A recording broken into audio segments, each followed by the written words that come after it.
తెలంగాణలో స్థానిక సంస్థల ఎన్నికల నిర్వహణకు అడ్డంకిగా మారిన బీసీ రిజర్వేషన్ల అమలుపై రాష్ట్ర ప్రభుత్వం కీలక నిర్ణయం తీసుకుంది. 42% బీసీ రిజర్వేషన్లు లేకుండా పాత పద్ధతిలో ఎన్నికలు నిర్వహించుకోవచ్చని హైకోర్టు చెప్పింది. తాజాగా బీసీ రిజర్వేషన్లపై సుప్రీంకోర్టుకు వెళ్లాలని రేవంత్ సర్కార్ నిర్ణయించింది. హైకోర్టు ఆర్డర్ కాపీ ఆధారంగా బీసీ రిజర్వేషన్లపై విచారణ చేపట్టాలని కోరుతూ స్పెషల్ లీవ్ పిటిషన్ దాఖలు చేయనున్నట్లు తెలుస్తుంది. జీవో నెంబర్ 9 అమలు కోసం సుప్రీంను ఆశ్రయించాలని అధికారులు మంత్రులతో చర్చించిన అనంతరం సీఎం రేవంత్ కీలక నిర్ణయం తీసుకోనున్నట్లు సమాచారం. దీనిపై సుదీర్ఘంగా చర్చలు సాగుతున్నాయి.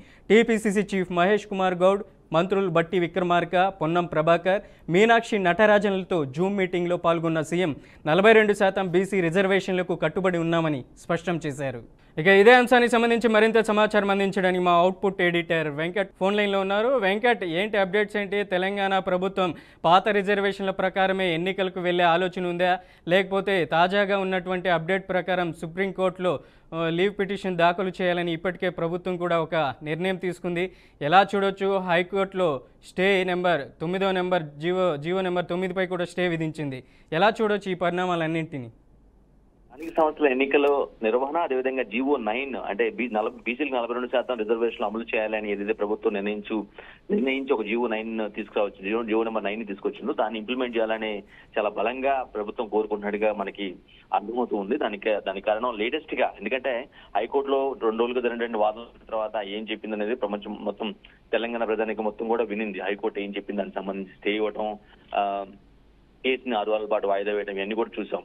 లేటెస్ట్ గా అంటే హైకోర్టు చెప్పిన వ్యాఖ్యలో మరొక కీలక అంశం ఏంటంటే, మీరు పాత పద్ధతిలో అంటే ఇప్పటికిప్పుడు మీరు ఎలక్షన్స్ పోస్ట్ పోన్ చేసుకోవాల్సిన అవసరం లేదు, పాత పద్ధతిలో ఎన్నికలు నిర్వహించుకోవచ్చు అని ఒక స్టేట్మెంట్ కూడా ఇవ్వడం జరిగింది. సో దాన్ని అంతగా కంప్లీట్ గా అంటే ఏదైతే హైకోర్టు చెప్పిందో ఆ పాయింట్ ని దాన్ని కీలకంగా తీసుకోవట్లేదు. ఎందుకంటే తాము బీసీ రిజర్వేషన్లకి జనాభా ప్రకారం పెద్ద సంఖ్యలో ఉన్నటువంటి వాళ్ళకి ఖచ్చితంగా 42% రిజర్వేషన్లు కావాల్సిన అవసరం ఉంది కాబట్టి అందుకే మేము జీవో తెచ్చాం.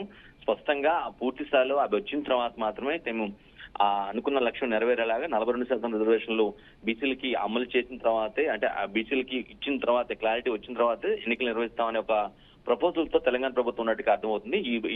ఈ క్రమంలోనే ఒక కీలక నిర్ణయం తీసుకోవడం జరిగింది. బీసీ రిజర్వేషన్లపై సుప్రీంకోర్టుకు వెళ్లాలని నిర్ణయం తీసుకున్నారు. అంతేకాదు అందులో భాగంగా సీఎం రేవంత్ నేతృత్వంలో కీలక నేత మహేష్ గౌడ్ కావచ్చు, పిసిసి చీఫ్ మహేష్ గౌడ్, అదేవిధంగా తెలంగాణ కాంగ్రెస్ ఇన్ఛార్జ్ మీనాక్షి, అది బట్టి మా మంత్రి బట్టి, అదేవిధంగా పొన్నం మరో మంత్రి పొన్నంతో జూమ్ మీటింగ్ లో చర్చించినట్టు కూడా తెలుస్తూ ఉంది. ఎట్టి పరిస్థితుల్లో జీవో 9 అమలు కోసం సుప్రీం కోర్టును ఆశ్రయించాల్సిందే. అంటే ఏదైతే హైకోర్టు చెప్పిందో, సో హైకోర్టు స్టే ఇచ్చింది, విచారణ వాయిదా వచ్చింది. సో ఇటువంటి నేపథ్యంలో స్పెషల్ లీవ్ పిటిషన్ ద్వారా సుప్రీంకోర్టును వెళ్ళాలి, దానికి క్లారిటీ తీసుకోవాల్సిన అవసరం ఉంది. ఖచ్చితంగా 42% రిజర్వేషన్లు బీసీలకి కలిపి వచ్చిన తర్వాతనే ఎలక్షన్లు నిర్వహించాలి, స్థానిక సంస్థల ఎన్నికలు నిర్వహించాలి అనేది మాత్రం చాలా బలంగా ప్రభుత్వం కోరుకుంటున్నట్టుగా అర్థమవుతూ ఉంది. అఫ్ కోర్స్ కొంతమంది వ్యతిరేకిస్తున్న మాట వాస్తవమే, ఇదంతా పొలిటికల్ డ్రామా అంటూ రకరకాలైనటువంటి వాదనలు రావడం, హైకోర్టును ఆశ్రయించడం, సుప్రీంకోర్టును ఆశ్రయించడం కూడా గతంలో జరిగింది. వాటి మీద అదోపదలు కూడా జరిగాయి. ఇప్పుడు మరోసారి తెలంగాణ ప్రభుత్వం మాత్రం తాము అనుకున్న లక్ష్యాన్ని నెరవేరేలా ఖచ్చితంగా స్పెషల్ లీవ్ పిటిషన్ సుప్రీంకోర్టుకు వెళ్లాల్సిన అవసరం ఉంది. స్పెషల్ లీవ్ పిటిషన్ ద్వారా ఖచ్చితంగా తమ యొక్క వాదన ఏదైతే బలంగా ఉందో 42% రిజర్వేషన్ల బీసీలకు అనేది తమాషా ప్రకారం ఖచ్చితంగా వాళ్ళు ఎక్కువ మంది ఉన్నారు కాబట్టి వాళ్ళకి ఎక్కువ శాతం ఇవ్వాల్సిన అవసరం ఉందనే ఒక పాయింట్ ని తీసుకొని వారు సుప్రీంకోర్టులో ఆశ్రయించేందుకు సిద్ధమయ్యారు. దీనికి సంబంధించి ఎప్పటికీ ఒక నిర్ణయం కూడా తీసుకోండి. హైకోర్టు కాపీలు ఏం చెప్పింది, తీర్పు కాపీలు ఏం చెప్పిందనే అంశాలను కూడా పూర్తిగా పరిగణలో తీసుకొని పూర్తిగా వాటిపై న్యాయ నిపుణులతో చర్చించిన తర్వాత వెళ్లాల్సిన అవసరం ఉందనంటూ కూడా తెలంగాణ రాష్ట్ర ప్రభుత్వం ఆ దిశగా యోచన చేస్తుంది. Manoj. Right Venkatesh, thank you for the updates.